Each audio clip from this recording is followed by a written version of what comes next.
Hello, everyone, and welcome to Catching Up. I'm your host, Jack Smith, here with Arrish Bhandal, senior for the Archbishop Mitty men's basketball team. A quick preview for this project. I started this project to give Mitty athletes a chance to speak up and to tell their stories as well as stuff they're doing over the off season to connect Mitty athletes. But welcome, Arrish.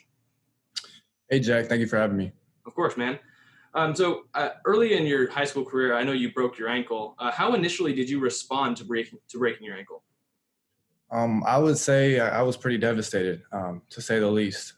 It really hit me hard, given that my sophomore year was supposed to be kind of like my breakout year. But yeah, so I was pretty devastated initially. What did you do? What was your first thing that you did, after you found out the news? I cried for a little bit, to be honest. I cried for a little bit. I talked to TK, Coach Kennedy, about next steps. And, he assured me that I was going to be on the team and being able to, be with the guys and stuff like that. So that kind of uplifted me a little bit. Yeah, and then, of course, you had to start your rehab process. What was that like? It was kind of grueling, I would say. During the process of after post-op and stuff like that, it was kind of tough, just being on the scooter and having to go to PT and then, having to juggle that with being there at Mitty practice and stuff like that. So it was kind of tough. But I can't say that I didn't enjoy it a little bit. I thought it was pretty fun. It was pretty fun. What was the hardest part if you had to, put a label on it? The hardest part was just the time that it took. I would say, sophomore year, I kind of saw more of a difficult school schedule. TK was pretty flexible with me, so I had to, like I said, I had to juggle my PT and then Mitty basketball practice and stuff like that. So, it took a lot of time. I would say that was the toughest part, trying to manage all that. Okay. And then, obviously going into last year, you had a pretty great breakout year. How would you personally classify your season? Individually, I thought I did pretty well. I just thought what I did. I just thought that I did my part for the team, so I thought I did pretty well. No, you did pretty well.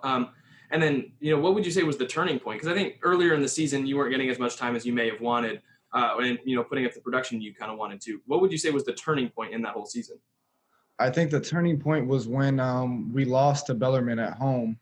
It was a tough loss, and at practice the next day, I put in a lot of work. The coaches saw it, and I came back and we played Sacred Heart the next game, and I think I scored 21 points, something like that. And that was kind of like my turning point. Sorry about that. No worries.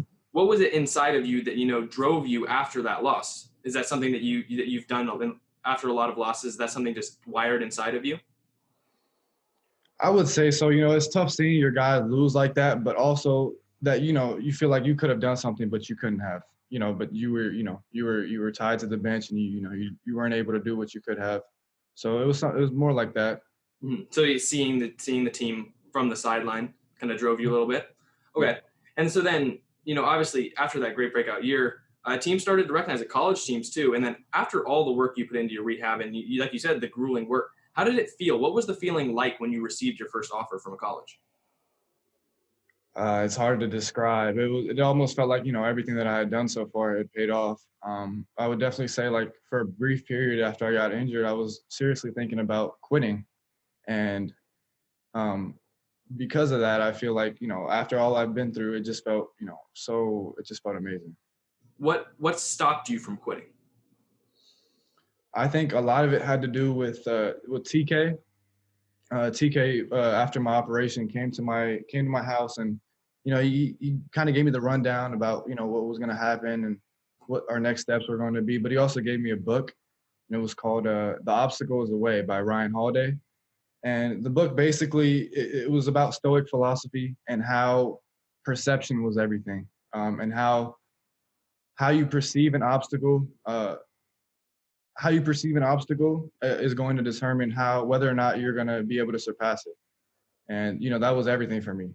That book uplifted me, and I saw my obstacle, this injury, and all the free time kind of that I had with it as a way that I could get better and work on things that I wouldn't have gotten time to work on otherwise. That's awesome. And I mean, shout out to TK for giving you that book, but sure. Kind of moving into this season, and this off season especially, there's another obstacle. The whole thing that's happened with COVID every team, every athlete's really had to deal with it, especially throughout this state. What does your off-season schedule look like, and how have you looked to push past this obstacle specifically? So when lockdown first hit in March, it was a lot of uncertainty. No one really knew what was going to happen, and myself included, I didn't think this was going to be a long-term thing. So I didn't really make a long-term schedule. I just took it day to day, just tried to do what I could.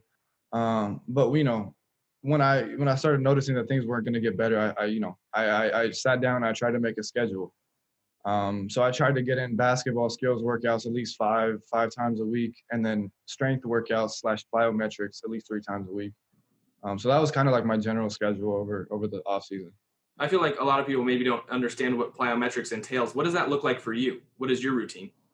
A lot of it is just kind of stability, balance, a lot of things that, more so have been tailored towards basketball or football players, kind of impact stuff, change of direction, helping you get quicker, I would say, to describe that, helping you get quicker, get stronger, but more like kind of tailored towards your sport.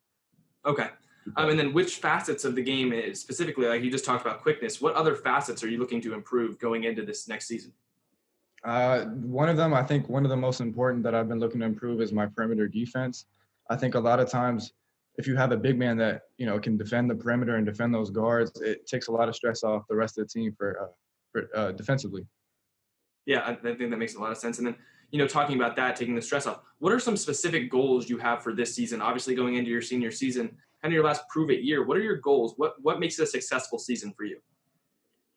For me, I would say individually, I definitely want to make or be a contender for a WCAO MVP. But honestly, I think all that takes a backseat in terms of our team. And honestly, we felt short last season, losing the first round of state playoffs. And that really stings. Talking to myself and Mike Mitchell and Nigel Burris, all those guys, we're coming with a goal. We're not really we're not worried about individual kind of accolades and stuff like that. We're coming with a goal, and that's to get farther than we did last year and take it all, hopefully. And you think you have the team to do it, and you think personally you have it in you to do it? Absolutely. That's awesome, man. But kind of before we wrap this up, is there anything that you want to kind of elaborate on that we've previously talked about, points you want to further, anything about your story or, personally that you want to bring up before we wrap this up? I would just say I just want to give a huge shout out, and I'm really grateful for Coach Arias. He's not with us anymore in the Mitty community, but he really helped me when I was going through that difficult time after my injury and post-operation and stuff like that. Helped me get better. He's always looking out for me and stuff like that. Him and the rest of the coaching staff and my teammates included. So. Well, it's obviously great to see, and hopefully we see the men's basketball team, further this year and get further. Arish is looking forward to it, and we can't wait to see it. Can't wait to be back on campus watching at Fiend Gymnasium. But thanks so much, Arish, for joining us, and thanks for catching up with us. Absolutely, thank you for having me, Jack.